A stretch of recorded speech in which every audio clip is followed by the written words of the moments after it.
بالنسبة لناس كتير العناية بطفل بالغ بتكون عبء، لكن بالنسبة لأم وحيدة منبوذة من المجتمع زيي، فابني هو كل حاجة. الاهتمام بيه والتعبير عن حقوق أمومتي هو الحاجة الوحيدة اللي بتدي توازن لحياتي البسيطة. حياتي كانت فوضى، عايشة تحت ظلم الناس. أكتر من مرة فكرت إني استسلم، لكن لما ظهر كيفن بين دراعي بعينيه السوداء اللي بصت لي بثقة، حسيت إن حياتي بقى ليها معنى وهدف. أنا أم، والطفل ده ملكي بالكامل. من ساعة ما جه كيفن لحياتي وكل حاجة بقت منورة، أنا أقدر أعمل أي حاجة علشان أوفر له أحسن حياة ممكنة. لكن لما كيفن كبر الربط بينا بدأ يضعف. كبر بصحة كويسة وبقى قادر يعتمد على نفسه، لكن إحساسي إنه بيبعد عني خلاني أحس بعدم السعادة. أوقات كنت بتمنى لو كيفن يرجع زي زمان ويفضل صغير. الأفكار دي اللي كانت بتيجي وتروح فجأة بقت حقيقة لما كيفن تعب جامد وفقد قدرته على العناية بنفسه. وقتها عرفت إن دي اللحظة اللي محتاجني فيها أكتر حاجة. كأن الأيام رجعت بيا لما كان كيفن طفل صغير.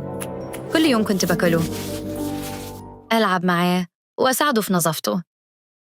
كيفن كان بيعاني في هضم الأكل، فبقيت بأكله لبن صناعي. ولما لاحظت إنه صعب تنظيف كيفن وهو لابس بنطلونات عادية، فجأة فكرت ألبسه بودي سوت زي ما كان بيلبس وهو طفل صغير. اللبس ده طلع عملي جداً وناسب كيفن تماماً. كيفن كان بيأذي نفسه وهو بيحاول ينزل من على السرير. فجأة جت لي فكرة إني أعمل له مكان ناعم ودفيء وآمن زي سرير الأطفال. كيفن مع رجليه اللي بقت بتضعف شوية بشوية قعد في السرير بهدوء، والسرير ده إداني إحساس غريب بالراحة. الفترة الأخيرة كيفن كان ملتزم جداً، فقررت أخده في الإجازة برا كمكافأة.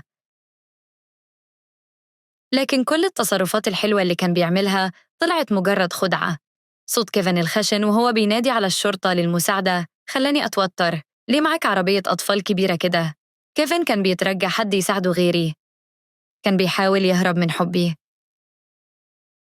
حضرتك ده مجرد سوء تفاهم، شرحت له بهدوء. ابني حالته النفسية مش مستقرة، وكمان رجليه مش قادرة تتحرك بسهولة. الضابط بص لكيفن بنظرة كلها احتقار خلتني متوترة، لكن كنت عارفة إني حققت اللي كنت عايزاه. محدش هيصدق كيفن دلوقتي، حتى أنا.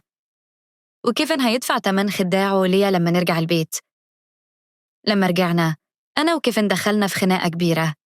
اكتشفت إنه كان بيتمرد عليا بهدوء طول الوقت. كيفن شاور على رجله المعوجة بغضب واتهمني إني خربت له حياته. ماما انت دمرتي كل حاجة فيا.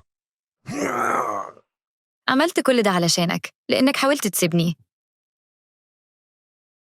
عالمي كان مكون مني أنا وكيفن بس، فلما قال إنه عايز يسافر ولاية تانية علشان يدرس رفضت بشدة. لكن كيفن كان مصر على السفر. مستحيل أقبل أي تمرد من ابني الوحيد. كنت مستعدة أعمل أي حاجة علشان أخليه جنبي، حتى لو ده معناه اللجوء لأقصى الطرق. أنا بكرهك، انت مجنونة. هدفي اتحقق، كيفن هيبقى معايا، فكنت مستعدة أعدي عن شوية لحظات تمرد منه. ابعدي عني. لكن الأمور خرجت عن السيطرة. حسيت إن مفيش أرضية مشتركة بيني وبين كيفن، فقررت أحول كيفن لطفل حقيقي. طفل بس بيعرف ياكل، ينام، ويلعب مع أمه. طفل بيعيط علشان الأكل، مش بيتكلم ومش بيقاوم. كيفن كان نايم على السرير، نظرته الخايفة كانت بتكسر قلبي. لكن فوق كل ده كان لازم يدفع ثمن الأوقات اللي كسر فيها قلبي كأم.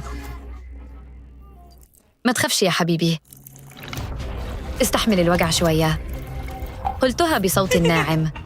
الطريقة الوحيدة اللي نلاقي بيها التناغم بينا كانت إن واحد مننا يفضل ساكت للأبد.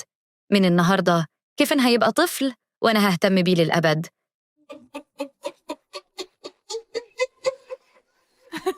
من ساعتها أنا وابني أخيراً قدرنا نعيش في سلام. كنت حاسة إن كيفن بقى معتمد عليا أكتر، بدأ ينام أكتر، زي طفل حقيقي. من دلوقتي هنكون مع بعض للأبد.